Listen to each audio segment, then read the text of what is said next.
इमाम हसन पे बहुत कम पढ़ा जाता है। हसन इब्न अली का माल देने का अंदाज बयान कर दूं।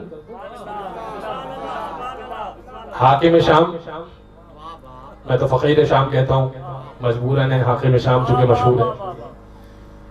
उसने एक दिन दरबार से जाया, कहा कि जो सुबह से लेके शाम तक आएगा मेरे पास, सबको मैं कुछ ना कुछ इनायत करूंगा।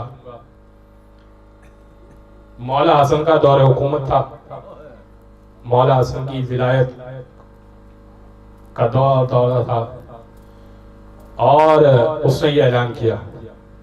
अब सब लोग जा रहे हैं कुछ ना कुछ तोहफा लेने के लिए। वो जो जन्नत का मालिक हो वो क्या करेगा वहां जाकर?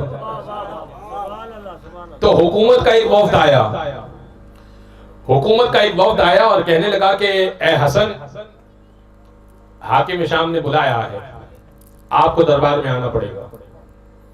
अब वो तारीख में ये लिखवाना भी था कि हसन आए थे दरबार में।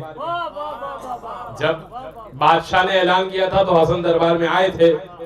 मैं इंशाल्लाह आगे जाके पेश करूंगा इमाम हसन का, इमाम हसन ने फिर दरबार में जाके क्या किया था, लेकिन वो किसी और मौके पर, अभी मौजूद जिस तरह से चल रहा है।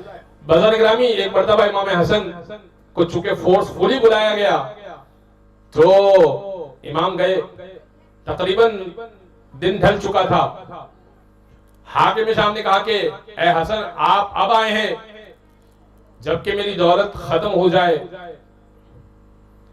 फिर अपने गुलाम से कहने लगा कि सुबह से लेकर शाम तक जो सबको अलग अलग दिया है वो सब मिलाकर हसन इब्न अली को दे दे। खुद ही अपने अमल से इजहार कर रहा है, सारी उम्मत एक तरफ, हसन की जात एक तरफ। मैं खुद ही अमल बता रहा है ना उसका।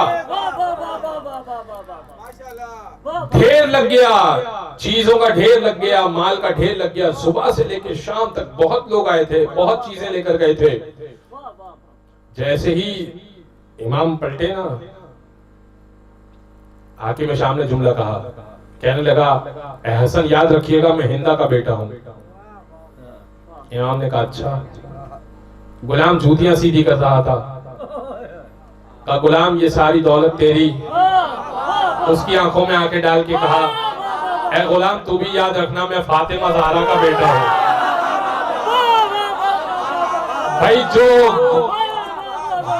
चीज हाकिम शाम हसन को देने के लायक समझता है, हसन गुलामों में तकसीम किया करते हैं।